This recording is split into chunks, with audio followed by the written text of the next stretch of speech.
किताब मुकद्दस में से यशायाह की किताब के 34वें बाब की तिलावत। ऐ कौमों नजदीक आकर सुनो, ऐ उम्मतों कान लगाओ, जमीन और उसकी मामूरी, दुनिया और सब चीजें जो उसमें हैं सुने, क्योंकि खुदावंद का कहर तमाम कौमों पर और उसका गज़ब उनकी सब फौजों पर है।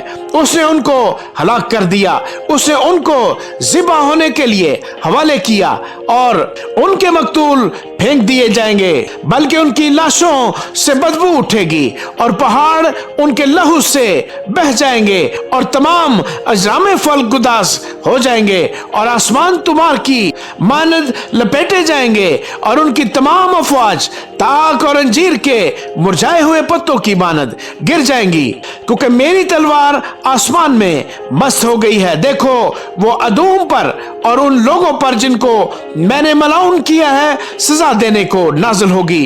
खुदावंद की तलवार खून आलूदा है, वो चर्बी और बरों और बकरों के लहू से और मेंढों के गुर्दों की चर्बी से चिकना गई, क्योंकि खुदावंद के लिए बुसरा में एक कुर्बानी और अदूम के मुल्क में बड़ी खून रेजी है और उनके साथ जंगी सांड और बछड़े और बैल ज़बा होंगे और उनका मुल्क खून से सैराब हो जाएगा और उनकी गर्द चर्बी से चिकना जाएगी, क्योंकि ये खुदावंद का इंतकाम लेने का दिन और बदला लेने का साल है, जिसमें वो सयोन का इंसाफ करेगा और उसकी नदियां राल हो जाएंगी और उसकी खाक गंधक और उसकी जमीन जलती हुई राल होगी, जो शब रोज कभी ना बुझेगी। उससे अब तक धुआं उठता रहेगा, नस्ल दर नस्ल वो उजाड़ रहेगी।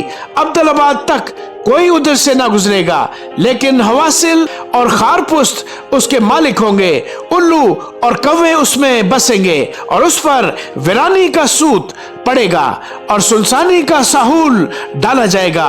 उसके अशराफ में से कोई ना होगा जिसे वो बुलाएं कि हुक्मरानी करे, और उसके सब सरदार नाचीज होंगे और उसके कसरों में कांटे और उसके कलों में बिच्छू बूटी और ऊंट कटारे उगेंगे और वो गीदड़ों की मांदे और शुतुरमुर्गों के रहने का मकाम होगा और दस्ती दरिंदे भेड़ियों से मुलाकात करेंगे और जगमांस अपने साथी को पुकारेगा। हाँ, अफरीते शब वहां आराम करेगा और अपने टिकने को जगह पाएगा।